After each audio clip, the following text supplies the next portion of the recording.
મિત્રો, મમતાની રસોઈમાં તમારું સ્વાગત છે। આજે આપણે બનાવશું શિયાળામાં ખવાતો સ્પેશિયલ આદુ પાક। તો આદુ પાક બનાવવા માટે મેં અત્યારે 200 ગ્રામ આદુ લીધું છે। તો આ આદુની અંદર ઝીંગાસેન નામનું તત્વ હોય છે, જે આપણને પ્રવાસ દરમિયાન જ્યારે નાની મોટી તકલીફો થતી હોય છે, જેવી કે માથું દુખવું, ચક્કર આવવા, ઉબકા થવા, ત્યારે આ આદુનો એક ટુકડો મોઢામાં રાખવાથી આ બધી તકલીફોમાંથી બચી શકાય છે। અને સાથે સાથે આ આદુ શરદી કફમાં પણ ખૂબ જ સારો એવો ફાયદો કરે છે। અને આદુનું શરબત કરીને પીવાથી આપણને એસિડિટી પણ મટે છે અને અપચો પણ મટે છે। તો આ આદુ ખૂબ જ ફાયદાકારક છે। તો આ શિયાળાની અંદર આ રીતે કોઈ પણ રીતે આદુનો ઉપયોગ આપણે કરવો જ જોઈએ। તો અત્યારે આપણે આદુ પાક બનાવશું। તો અત્યારે મેં આ રીતનું ફ્રેશ આદુ લીધું છે, જે દળવાળું હોય તેવું આદુ પાક બનાવવા માટે પસંદ કરવાનું। હવે આપણે આ આદુને સારી રીતે ધોઈ દીધું છે। તો તેના ઉપરની જે આ છાલ છે તેને આપણે દૂર કરી લઈશું। આ રીતે આપણે બધા જ આદુની છાલને કાઢી લઈશું। અત્યારે મેં બધા જ આદુની છાલને આ રીતે ઉતારી લીધી છે। તો હવે આપણે આ ઉતારેલી છાલને ફેંકીશું નહીં, આનો ઉપયોગ આપણે ચાની સાથે કરીશું। હવે આપણે આ છોલેલા આદુના એકદમ નાના નાના ટુકડા કરી લઈશું।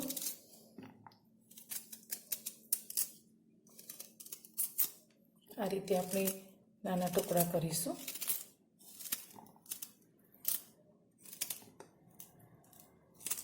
આપણે આદુના ટુકડા કરી લીધા છે। તો અત્યારે આ મિક્સર જાર એક લઈ લઈશું અને તેની અંદર આપણે આ બધા ટુકડાને એડ કરી દઈશું। આપણે આદુની એકદમ ઝીણી પેસ્ટ બનાવવાની છે। તો આને અત્યારે આપણે બિલકુલ પાણી લીધા વગર જ પેસ્ટ બનાવશું। જો જરૂર પડે તો તમે 2 ચમચી જેટલું પાણી એડ કરી શકો છો, પણ આપણું આદુ જો ફ્રેશ હશે તો પાણીની બિલકુલ જરૂર નથી પડતી। અત્યારે આપણે આદુની પેસ્ટ તૈયાર કરી લીધી છે। તો તમે જોઈ શકો છો આ રીતે આપણે પેસ્ટ તૈયાર કરી છે। તો હવે આને આપણે સાઈડમાં મૂકીશું। હવે ગેસ પર આપણે એક પેનને ગરમ કરવા મૂકીશું અને અત્યારે મેં 50 ગ્રામ આ રીતે કાજુ ને બદામ લીધા છે। તો આપણે આ ડ્રાયફ્રૂટને થોડા ડ્રાય રોસ્ટ કરી લઈશું। તમે ડ્રાયફ્રૂટ વગર પણ આદુ પાક બનાવી શકો છો, પણ ડ્રાયફ્રૂટ લેવાથી આદુ પાકનો ટેસ્ટ પણ સારો આવે છે અને ખૂબ જ ફાયદો પણ કરે છે। તો આને આપણે 2 મિનિટ માટે આ રીતે રોસ્ટ કરીશું। આપણા ડ્રાયફ્રૂટ રોસ્ટ થઈ ગયા છે। તો તેને થોડી વાર માટે ઠંડા કરી અને મિક્સરમાં એક કરકરો પાવડર તૈયાર કરી લઈશું। ગેસ પર આપણે એક થોડાક જાડા તળિયાવાળી કડાઈ મૂકીશું અને ગેસને ચાલુ કરીશું। હવે તેમાં અત્યારે આપણે 2 ચમચી જેટલું ઘી એડ કરીશું।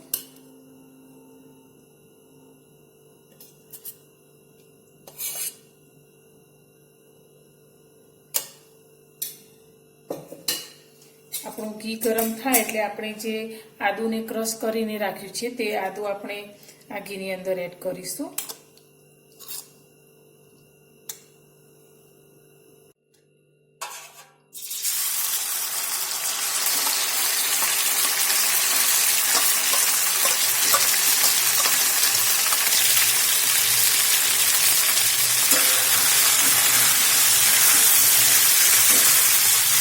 આપણે ઘીમાં આદુને 3 થી 4 મિનિટ આ રીતે શેકવાનું છે, જ્યાં સુધી આદુમાં રહેલું પાણી બળી ન જાય અને થોડો કલર ચેન્જ ન થાય ત્યાં સુધી આપણે આ આદુને ઘી સાથે આ રીતે શેકીશું।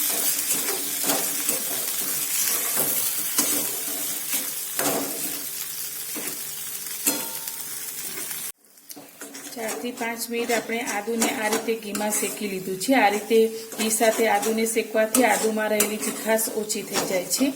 તો હવે આપણે ગેસની ફ્લેમને બંધ કરી દઈશું અને આને આપણે બીજા પ્લેટમાં કાઢી લઈશું। ફરી આપણે ગેસ પર તે જ કઢાઈને મૂકીશું અને તેની અંદર આપણે 2 ચમચી જેટલું ઘી એડ કરીશું। તો અત્યારે આપણે આદુ પાક બનાવવા માટે મેં કુલ 100 થી 125 ગ્રામ ઘીનો ઉપયોગ કર્યો છે। આપણે ઘીને પહેલા ગરમ કરી લઈશું। ઘી આપણું ગરમ થઈ ગયું છે। તો અત્યારે મેં 4 મોટી ચમચી જેટલો ઘઉંનો કરકરો લોટ લીધો છે, તે આપણે આ ઘીની અંદર એડ કરીશું। અને તેની સાથે મેં અત્યારે આ રીતે કરકરો લોટ લીધો છે અડદની દાળનો, તે પણ આપણે આ કઢાઈની અંદર એડ કરીશું. તમે જો અડદની દાળનો કરકરો લોટ ના હોય તો તેની જગ્યાએ ઘઉંનો લોટ વધારે લઈ શકો છો. બંને લોટને આપણે સારી રીતે શેકીશું. જ્યાં સુધી શેકાવાની સ્મેલ ન આવે અને અંદરથી ઘી છૂટું ન પડે ત્યાં સુધી આપણે આ લોટને સારી રીતે શેકવાનો છે. ધીમા ગેસની ફ્લેમ પર આપણે આ લોટને શેકીશું.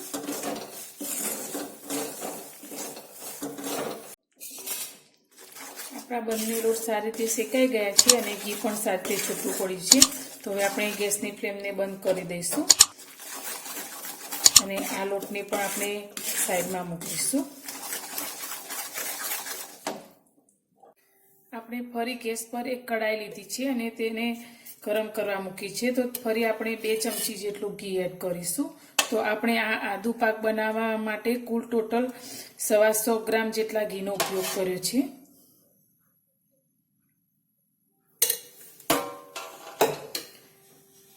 આપણું ઘી ગરમ થઈ ગયું છે. તો અત્યારે મેં 200 ગ્રામ ગોળ લીધો છે ઝીણો કરેલો. આપણે 200 ગ્રામ આદુ લીધું છે તો સામે 200 ગ્રામ ગોળ લીધો છે, તે આપણે આ ઘીની અંદર એડ કરીશું.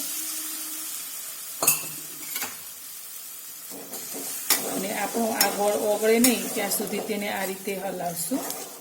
આપણે ગોળનો બહુ કડક પાયો નથી કરવાનો, પણ જ્યાં સુધી આપણો આ ગોળ ઓગળે છે ત્યાં સુધી જ તેને ગરમ કરીશું.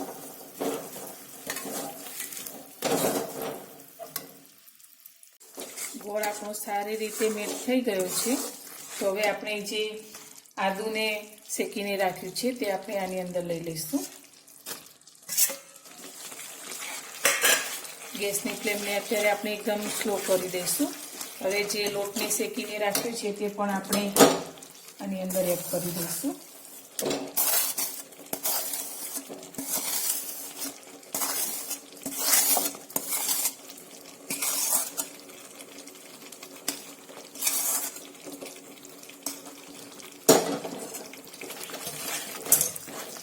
આપણે જે ડ્રાયફ્રૂટનો પાવડર તૈયાર કરીને રાખ્યું છે તે અને સાથે કોપરાનું થોડું છીણ આપણે અંદર એડ કરી દઈશું.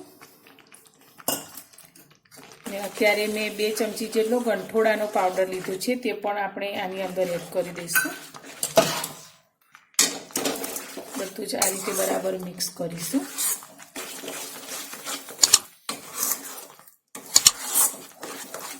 આ રીતે આપણે 2 મિનિટ માટે બધું જ બરાબર મિક્સ કરવાનું છે.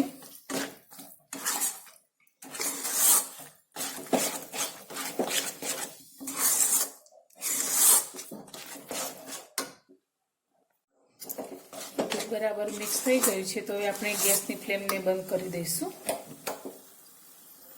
આદુ પાકને ઠારવા માટે મેં અત્યારે આ રીતે સ્ટીલની પ્લેટ લીધી છે. તો આપણે આ પાકને આ પ્લેટની અંદર લઈ લઈશું.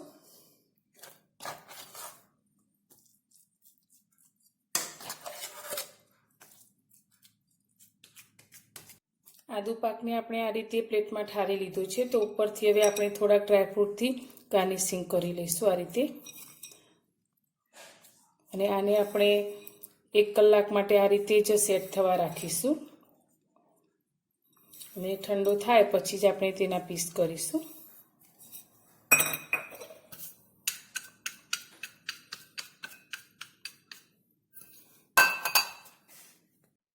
આપણો આદુ પાક બનાવે 1 કલાક જેટલો સમય થઈ ગયો છે. તો હવે આપણે તેમાંથી પીસ કરી લઈશું. તો આ રીતે આપણે મનપસંદના સ્ક્વેરમાં આપણે કટ કરીશું. તો અત્યારે હું આ રીતે ચોરસમાં કટ કરું છું.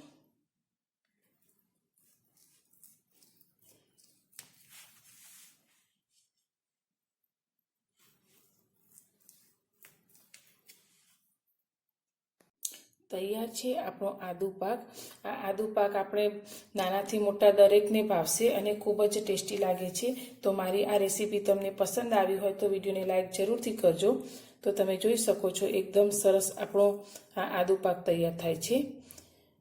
તો વિડીયોને વધુમાં વધુ શેર કરજો અને વિડીયો પર નવા હો અને ચેનલને હજુ સુધી સબસ્ક્રાઇબ ન કરી હોય તો ચેનલને સબસ્ક્રાઇબ કરજો. ફરી મળીશું એક નવી જ રેસીપી સાથે નવા વિડીયોમાં.